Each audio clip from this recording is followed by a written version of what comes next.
Hi, I'm Ilya Naishuller, Director of Heads of State, and you're watching IMDb's 5 Things I Need on Set.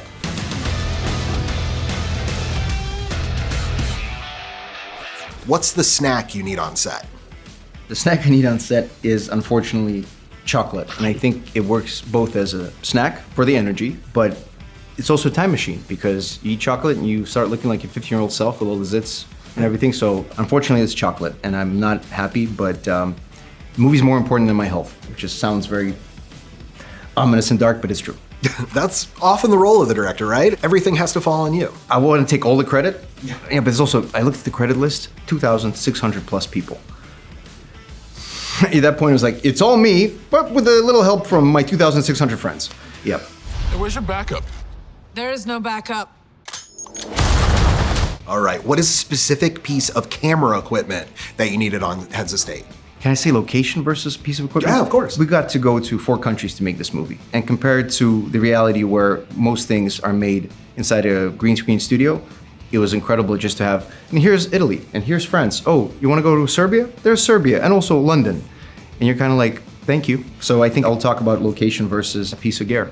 When the wind is not from a wind machine, but it's just natural wind, it will come at a time where you kind of don't want it, and you don't want to mess with it. Because if I was on a stage, I'd be like, no, I want the wind to hit their face at that point in time. You're like, no, there's a bit more real world behind it. Because look, it's all movie magic, but it's nice if some of that magic is based on a more grounded reality. I did want to ask about one piece of equipment, the Please. adventure mask.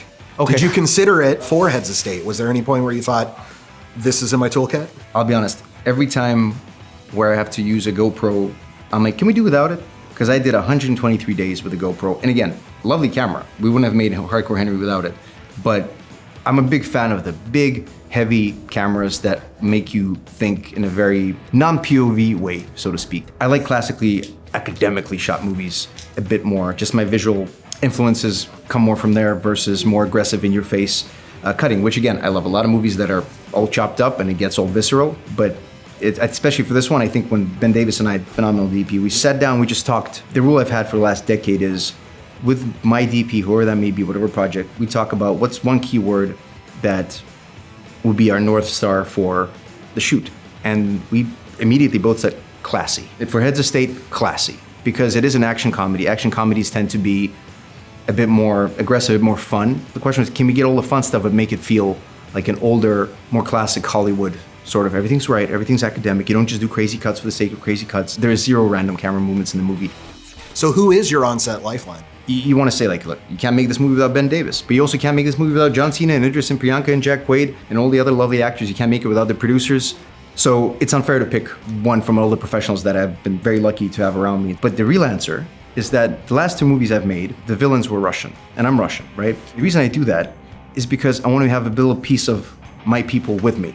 And in the last movie, Alexander Pal, who played the villain's brother in Nobody, a good friend of mine, phenomenal Russian actor, we didn't need an actor of his level to play that part. But he comes in, it's a bit like a talisman. It's a bit like, this is incredible. We're sitting there on the bus and there's Bob Odenkirk punching people.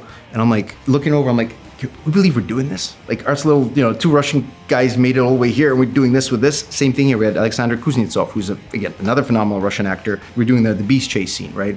And he's got the dragon breath shotgun and he's riding around that car and there's things are flying over. I'm pinching myself because this is incredible fun stuff, right? It makes you value how incredibly fortunate we are to be able to do this. We should savor this moment. Is there a mantra you need on set? The one that I've had kind of in the back of my head for a while now is directing is the best job in the world, especially on days when it clearly isn't. And it'll be hard to convince people otherwise that John Cena is not the president. So, I think that was a choice bit of casting. When the movie was first pitched to me, both John Cena and Idris Elba characters were ex-military tough guys. And I was like, you have John Cena, and you're not gonna be able to use his incredible potential if you don't give him a great comic perspective. And the comic perspective is ex-movie star. And then to have an action guy who's not really an action guy, who thinks he's an action guy, tied with a guy who actually knows a little bit, the conflict is there, and what you really need. Conflict is the source of any piece of entertainment, really. And then I was like, could I believe John Cena if he was like, you know what, I was going to politics? I bet there were a lot of people that would vote for him because he has what I would say is a heart of gold. Who's with me?